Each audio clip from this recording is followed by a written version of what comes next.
This is your midnight update of Hurricane Ian, how it's affecting the Pop Century Resort here at Walt Disney World, Florida.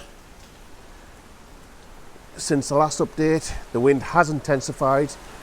The rain has actually dropped slightly, but the wind has got up a bit, as you can tell.